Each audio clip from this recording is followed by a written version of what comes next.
கொண்டிருக்கிறோமா அல்லது செயலில் கிறிஸ்துவை வெளிப்படுத்தி வாழ்ந்து கொண்டிருக்கிறோமா? நான் கேட்குற கேள்வி புரியுதா?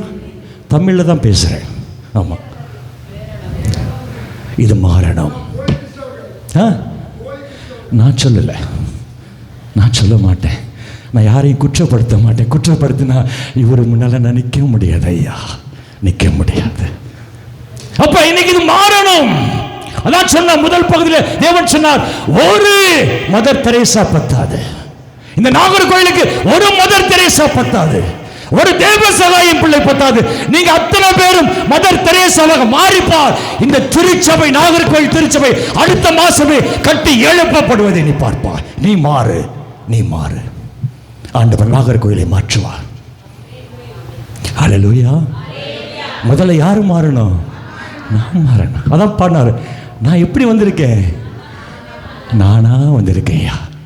என்கிட்ட ஒன்றும் இல்லை. என்ன இருக்கு? என்கிட்ட இருக்குது பூரா குப்பை, தூசி, இதான் என்கிட்ட இருக்குது. ஆனால் உங்ககிட்ட என்ன இருக்குது? பரிசுத்தம். ஹல்லேலூயா. இன்றைக்கு நாம் எப்படி வாழ்ந்து கொண்டிருக்கிறோம்? வெளித்தோற்றத்தில் கிறிஸ்துவர்கள் ஜெபமாலை போட்டுக்கிறோம் இல்லையா? சில சம்பவங்களை சொன்னா நீங்க வேதனை அடைவீர்கள் மக்கள். அதை குறித்தான் ஆண்டவர் பேச சொல்லுகிறார். நீங்கள் எத்தனை நாள் தியானத்தை கேட்டு போனீங்களான்னு தெரியாது. இந்த நாள் நீங்கள் செயலில் கிறிஸ்துவர்களாக மாற வேண்டும். ஆமென், ஆமென். பக்கத்தில் இருக்கவங்க பாருங்க, சிரிச்சுக்கிட்டு பாருங்களேன். நீங்க பார்க்குற பார்வையில அவங்க பயந்துருவாங்க. அந்த முகம் எவ்வளோ அழகா இருக்கு பாருங்களேன். அங்கே பாருங்கக்கா, பாட்டிமா உங்க மூஞ்சியை காமிங்க. உங்க மூஞ்சியை தான் பார்க்குறாங்க பாட்டிமா. ஆமாம், சொல்லுங்க சொல்லுங்க. இந்த நாள் நாம் அனைவரும் செயலில் கிறிஸ்துவர்களாக மாறப்போகிறோம். சத்தமா, இந்த நாள் நாம் எல்லாரும், அக்கா அங்க பாருங்க அக்கா, கண்ணை மூடி தூங்காதீங்க அக்கா. இந்த நாள் நம்ம எல்லாரும் செயலில் கிறிஸ்துவாக மாற போறோம். கைத்தட்டி ஆண்டவரை நன்றி சொல்லுவோமா பிள்ளைகளே? எஸ், நீ மாறிப்பா. நாகர்கோயில் மாறும். நான் மாறாம நாகர்கோயிலை மாற்ற முடியாது ஐயா. நான் மாறாம ஊரை மாற்ற முடியாது. நான் மாறணும். சில சம்பவங்களை பகிர்ந்து கொண்டால் நீங்கள் இந்த வார்த்தையின் அர்த்தத்தை தெளிவாக புரிந்து கொள்ள முடியும். ஏறக்குறைய 7 ஆண்டுகளுக்கு முன்பாக ஆகஸ்ட் மாதம் 29ஆம் நாள், 7 ஆண்டுகளுக்கு முன்பாக என் மனைவி சொன்னாங்க, என்னங்க இன்னைக்கு மாதா கோயிலில் கொடியேறுதுங்க அப்படின்னாங்க. அப்போ தான் ஆமாம்மா, வேளாங்கண்ணி மாதா கோயிலில் 29ஆம் தேதி ஆகஸ்ட் கொடியேற்றி 10 நாள் திருவிழா. அப்போ நான் சொன்னேன், நான் போயிட்டு வரட்டுமாம்மா அப்படின்னு. போயிட்டு வாங்க அப்படின்ட்டாங்க. காலையில் 6 மணிக்கு நான் நடந்த சம்பவத்தை சொல்லுகிறேன். கோயம்புத்தூர்லேருந்து பஸ் ஏறினேன், திருச்சி வந்தேன். திருச்சிலேருந்து நாகப்பட்டினம் போய் இறங்குறப்ப மணி 5 மணி ஆயிடுச்சு. 6 மணிக்கெல்லாம் ஆரம்பிச்சிருவாங்க சொல்லி இறங்கினோடனே பார்த்தேன், வேளாங்கண்ணிக்கு போகிற ஒரு பேருந்து வந்துச்சு. ஆண்டவரே நன்றின்னு சொல்லி பேருந்தில் ஏறிட்டேன்.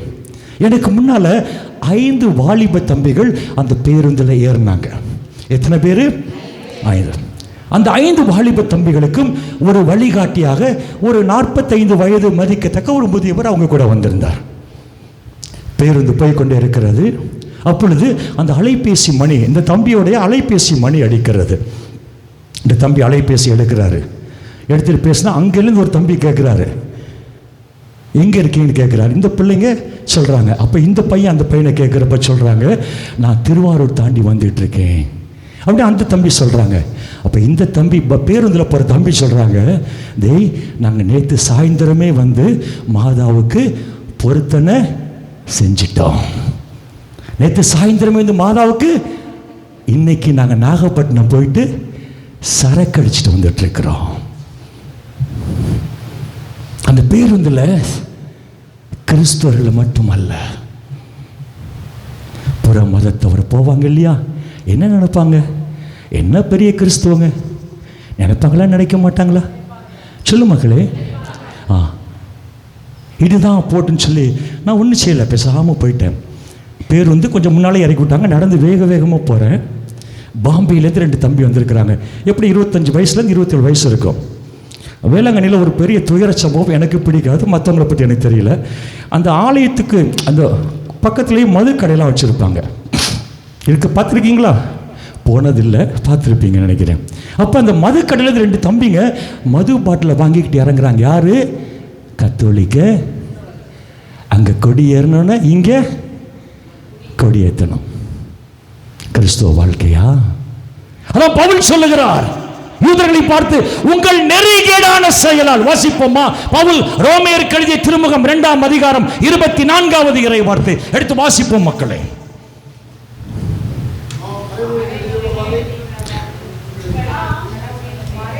ஆம், மறைநூலில் எழுதியுள்ளவாறு உங்களால் கடவுளின் பெயர் பிற இனத்தாரிடையே இகழப்படுகின்றது.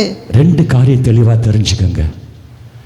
நீங்க ஒவ்வொரு முறை தவறு செய்யும் போதும் 2 காரியங்கள் நடக்கிறது. ஒன்று, புற இனத்தார் மத்தியில் இந்த தேவனுடைய மகிமைக்குரிய பெயர் இகழ்ச்சிக்குள்ளாக்கப்படுகிறது. இதுதான் நம்ம நன்றி கடனா? வாழ்க்கை பூரா நல்லது செய்யறாரு இல்லையா? தேவனதை கொடுக்கிறார் இல்லையா? நம்ம தவறு செய்யும் போது மாட்சிமைக்குரிய இவர் பெயர் புற இனத்தார், இவரை அறியாத மக்களிடையே இகழ்ச்சிக்கு உள்ளாக்கப்படுகிறது என் தவறான செயலால். இது கிறிஸ்துவ வாழ்க்கையா? கழுத்துல ஜெபமாலை, ஆனா ட்ரெஸ் பாத்தீங்கன்னா காவி கலர் ட்ரெஸ், காவி கலர் பேண்ட், இல்ல ஊதா கலர் இப்பெல்லாம் போடுறாங்க. இல்லைன்னு சொல்ல, வெளி தோற்றத்தில் கிறிஸ்துவர்கள், செயலில். எடுத்து வாசிப்போம். சாமுவேலின் 2ஆம் புத்தகம் 12ஆம் அதிகாரம் 14ஆம் இறை வார்த்தை.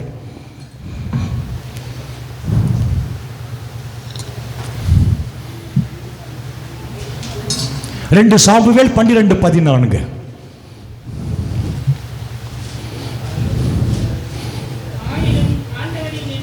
மைக்கில் வாசிங்களேப்பா ப்ளீஸ்ப்பா. எடுத்துட்டே மக்களை, எடுத்து வாசி மக்களை. 2:12-14.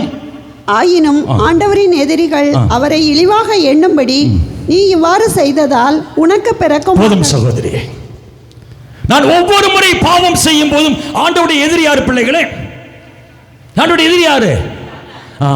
அப்ப நாம் பாவம் செய்யும் போது சாத்தான் ஆண்டவரை ஏளனமாக பேசும்படி நாம் செயல்படுகிறோம். ஹல்லேலூயா, ஹல்லேலூயா. 2 காரியங்கள். நான் தவறு செய்கிற பொழுது புற இனத்தார், தேவனை அறியாத மற்ற மக்கள் மத்தியிலே மாட்சிமைக்குரிய இவர் பெயர் இகழ்ச்சிக்குள்ளாக்கப்படுகிறது. 2வதாக, இந்த தேவன் சாத்தானால் எள்ளி. இன்னைக்கு சாத்தான் எங்க இருக்கான்? வீட்டில் இருக்காப்லையா? எங்க இருக்காரு? உங்களுக்குள்ள இருக்காரா? இல்லை, இன்னைக்கு இந்த நிமிஷத்தில் சாத்தான் எங்க இருக்கிறாரு? வெளியில் இருக்காரு, கேட்டுக்கு வெளியிலையா? ஆனால் இது புனிதமான இல்லையா? உள்ள நுழைஞ்சா அடி விழுந்துடும். இந்த நாள், இன்னும் இந்த நாள் வரல.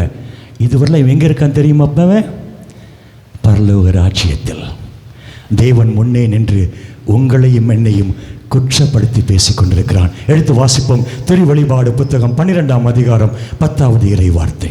எல்லாருமே சொல்லுவாங்க, போயிட்டு பாரு, தாவீதை குறித்து சொல்லுவாரு. தாவீது, என் மகன் கொஞ்சம் உன் மகன் என்ன செஞ்சார் பாருன்னு ஆண்டவரை எள்ளி நகையாடுகிற ஒரு காட்சியை தான் நாங்கள் பார்க்க. எடுத்து வாசிப்போம். திருவெளிப்பாடு 12:10. பின்பு விண்ணகத்தில் ஒலித்த பெரியதொரு குரலை கேட்டேன். அது சொன்னது, இதோ மீட்பு, வல்லமை, நம் கடவுளின் ஆட்சி, அவருடைய மெசியாவின் அதிகாரம் ஆகிய அனைத்தும் வந்துவிட்டன. நம் சகோதரர் சகோதரிகள் மீது மீது குற்றம் சுமத்தியவன் நம் கடவுள் திருமுன் அல்லும் பகலும் 24 hours அவர்கள் மீது குற்றம் சாட்டியவன், உங்களை பத்தி குற்றம் சொல்லிட்டே இருப்பான், பாரு அவன் வெளியே தள்ளப்பட்டான். அங்க நிற்பான் அவன். நம்ம தப்பு செய்யும்போது, பார்த்தியா உன் பிள்ளை பாவம் செஞ்சு பார்த்தியா, நாங்கள் யாரை கேலி பண்ணுவான்? பரலோக பிதா. அப்படியே தலை குனிஞ்சு போய் நிற்பாரையா, என் ஆண்டவர் தலை குனிஞ்சு போய் நிற்பாரையா. இதான் நன்றி கடனா? இதுதான் நன்றி கடனா பிள்ளைகளே? சொல்லுங்க, இதுதான் நம்ம நன்றி கடனா? இல்லை பிள்ளைகளே, இல்லை. 2 காரியம். நீ தவறு செய்கிற ஒவ்வொரு முறையும், அக்கா பக்கத்தில் லைட்டாக தட்டுங்க, பக்கத்தில் உங்க தூங்கினா உங்களுக்கு ஆசீர்வாதம் போச்சு. ஆமாம், தெளிவாக சொல்லிடுறேன். பக்கத்தில் யார் தூங்கினாலும் யாருக்கு ஆசீர்வாதம் போச்சு? உங்களுக்கு தான். ஆமாம், எனக்கு இல்லை. அப்போ நான் பாவம் செய்கிற பொழுது தேவனுடைய மாட்சிமைக்குரிய பெயர் புற இனத்தாரிடையே இகழப்படுகிறது. இரண்டாவதாக, நான் பாவம் செய்கிற பொழுது சாத்தான் கடவுளை ஏளனம் செய்கிறான், எள்ளி நகையாடுகிறான். இரண்டாவது ஒரு சம்பவம் பிள்ளைகளே, விராலிப்பட்டின்னு இடம் கேள்விப்பட்டிருக்கீங்களா? தங்கச்சிக்கு தெரியும். விராலிப்பட்டி திண்டுக்கல்லேருந்து நத்தம் போகிற வழியில் இருக்குது விராலிப்பட்டின்னு. அங்கே 3 நாள் தபசு தியானம் நடக்கும். இப்போ கொரோனாவுக்கு அப்புறம் அதை சாப்பாட்டு தியானமாக மாற்றிட்டாங்க. 3 நாள் தியானம் நடக்கும். கொஞ்சம் ஆஃப் பண்ணிடுங்க மக்களே, ப்ளீஸ் மக்களே. அது கடைசியில் 3ஆவது நாள் மட்டும் தான் கடவுளை கூட்டிகிட்டு போவார், அந்த அவருடைய பணிக்காக கூட்டிகிட்டு போவார். அப்போ ஒவ்வொரு நாளும் அந்த 3ஆம் நாள் மணி சனிக்கிழமை இரவு 10-11 மணிக்கு கிளம்பி விடிய காலை 4 மணிக்கு விராலிப்பட்டில் போய் இறங்குவேன். தூக்கம் இருக்காது, அப்படியே கொஞ்சம் படுத்து எழுந்து ஓடிடுவேன். இப்படியாக இருந்தது. ஒரு நாள் என்ன பண்ணேன், ஏன் நம்ம சனிக்கிழமையே போனால் என்னன்னு சொல்லிட்டு நான் சனிக்கிழமை கிளம்பி விராலிப்பட்டிக்கு மாலை 5 மணிக்கு விராலிப்பட்டில் இறங்கிட்டேன். அப்போ என் கூட ஒரு பெரியவர் அந்த பஸ்லேருந்து இறங்குறார். அந்த பெரியவர் கேட்டார், எங்கே தம்பி போகிறீங்கன்னு கேட்டார். நான் இந்த மாதிரி இந்த விராலிப்பட்டியில் இந்த தியான மையத்துக்கு போகிறேன்னு சொன்னேன். வாங்க நானும் உங்கள் கூட தான் வரேன். ஸோ என் கூட பேசிகிட்டே வந்தார்.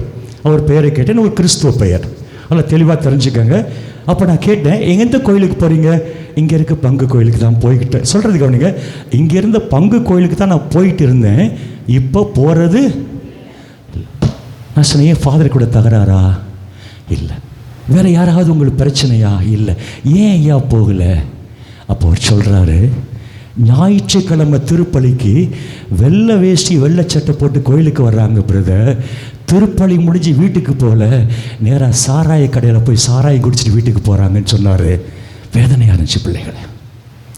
திருப்பலியில் இந்த திருவுடலை உட்கொண்ட பிற்பாடு நான் அப்படி ஒரு அபசகுணமான அவசங்க காரியம் செய்வேன் என்று சொன்னால் நான் யாரை கேவலப்படுத்துறேன்?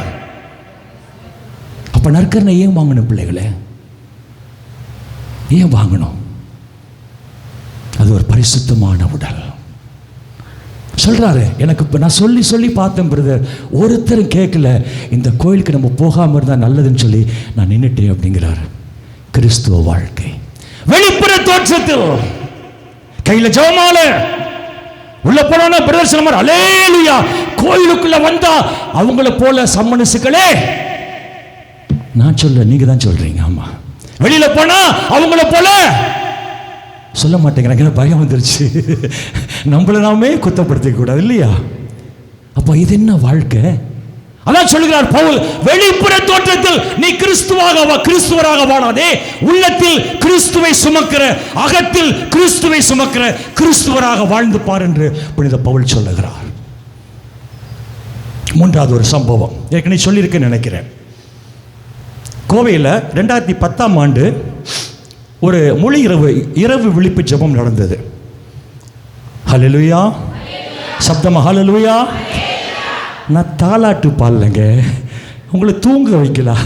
எனக்கு சங்கடமாக இருக்கும், பசி தூக்கமா எழுச்சின்னு ஒரு பாட்டு பாடுவோமா? இல்லை, நிறைய பேர் பார்க்குறாங்க, நான் தூங்குறது இவன் கண்ணுக்கு சரியான திட்டுவாங்க நினைக்கிறேன். அவன் கண்ணில் என்னத்தை வைக்க, கொல்லியை வைக்க, என்னத்தை வச்சாலும் அந்த கண் இப்படி தான் இருக்கும். அவன் அது மாறவே தப்பை தான் கண்டுபிடிக்கும். நல்லது ஏன் கடவுளை பிள்ளைகள் நல்ல தோட்டத்தில் விளையிற மனம் வீசுகிற மலரா மாறணும் ஐயா, அப்படி இருக்கணும். ஹல்லேலூயா, ஹல்லேலூயா. 5 நிமிஷம் எல்லாம் எழுச்சி போங்க மக்கள், எல்லாத்தையும் ஆட வச்சிருங்க. ஆமாம், டான்ஸ் ஆட வச்சிருங்க. 5 நிமிஷம் ஒரு பாட்டு, உங்கள் திறமை. எழுந்திருப்போம், எல்லாரும் எழுந்திருப்போம்.